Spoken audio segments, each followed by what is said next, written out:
Maxime Switek, 6h-9h sur Europe 1. Le débrief de la matinale, les temps forts de ce matin sur Europe 1. Le bilan s'alourdit encore au Népal, plus de 4000 morts, on le disait. Le ministère des Affaires étrangères est toujours sans nouvelles de 640 Français. Un chiffre qui paraît énorme, mais ces Français sont en fait souvent coincés dans les montagnes. Explication avec Gwendoline de Bono. C'était dans le journal de 7h30. Beaucoup n'ont plus de batterie, voire plus de téléphone du tout. Toutefois, à mesure que les télécommunications reviennent, de plus en plus de Français se signalent. C'est ce qui s'est passé au cours des dernières 24 heures, nous dit-on. Des appels qui sonnent comme des miracles. Il y a par exemple ce tour opérateur qui prévient que 8 trekkers bloqués en plein dans la zone de l'épicentre sont finalement sains et saufs. Il y a ce fils qui parvient brièvement à joindre sa mère en France. Ce mari qui téléphone à son épouse. Quelques secondes qui les font passer de disparus à survivants. À 8h20, Christian Noyer, le gouverneur de la Banque de France, était l'invité de Jean-Pierre Elkabbach pour l'interview politique d'Europe 1. La France peut dépasser 1,5% de croissance l'an prochain si elle fait des réformes. C'est ce qu'il a affirmé avec des idées précises, par exemple sur le SMIC. Est-ce que le SMIC, on veut continuer à avoir quelque chose d'aussi rigide alors qu'on sait que c'est une barrière à l'entrée, surtout pour les jeunes non évoluer qualifiés, le SMIC.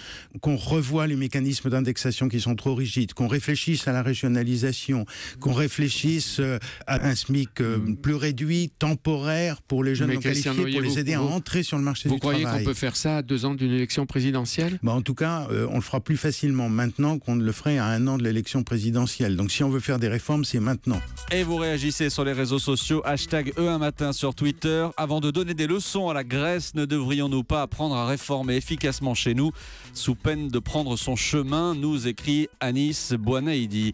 Soulagement dans le Nord, Emma, 13 ans, est revenue chez elle après 3 jours de fugue. Disparaître 72 heures, c'est semble-t-il un nouveau jeu dangereux entre ados qui se développerait sur les réseaux sociaux. Un reportage de Kevin Tuilier dans le journal de 6h30 avec le témoignage d'Emma. Ça consiste à fuir le plus longtemps possible et à faire peur aux parents, leur donner l'inquiétude. J'étais à droite, à gauche. J'avais volé les clés à ma mère, donc ça fait que quand je la voyais partir, moi peu de temps après j'allais chez elle, je me lavais, je mangeais. Et finalement, au départ on croit que c'est amusant et tout, mais à la fin c'est ridicule quoi. La mère d'Emma a vécu plus de 72 heures d'angoisse. Elle a même cru un instant que sa fille ne reviendrait jamais. C'était vraiment douloureux quand même, quoi. Je conseille à tous les ados, de vraiment jamais essayer ce jeu. C'est la souffrance qui s'installe dans la famille.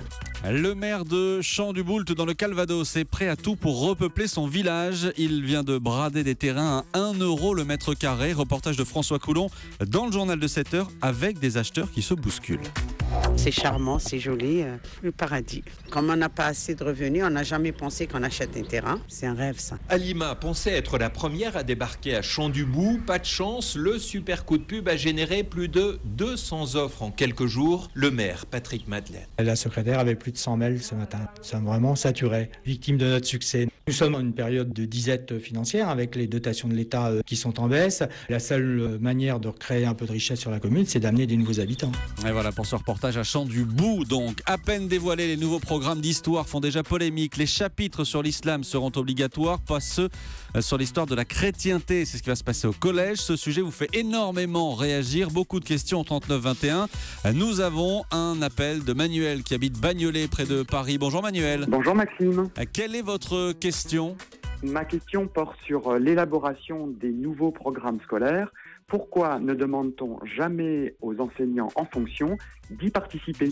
Alors, Virginie Salmen, vous suivez les dossiers autour de l'éducation ici à Europe 1. Vous pouvez répondre quoi à Emmanuel ? Alors d'abord, Manuel, merci pour votre question. Eh bien, les vrais profs de collège, si je puis dire, ils participent. Ils ont un rôle dans l'élaboration des programmes, puisque pendant le mois qui vient, là, on leur demande de tout relire et de faire part de leurs critiques constructives, précise le Conseil supérieur des programmes.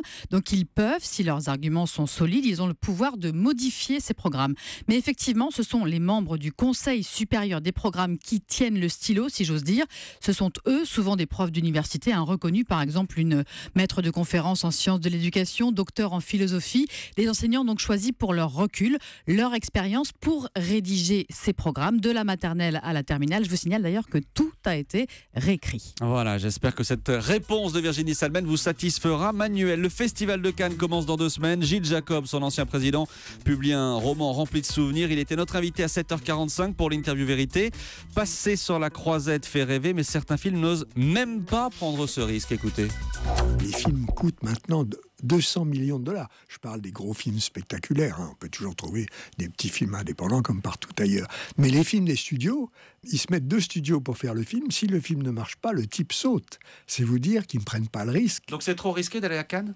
Ça peut l'être parce que Cannes met un label artifilm, comme ils disent, c'est-à-dire film artistique, très cinéphilique, etc., qui fait peur aux spectateurs de l'Amérique profonde qui n'a pas envie de voir ces films-là.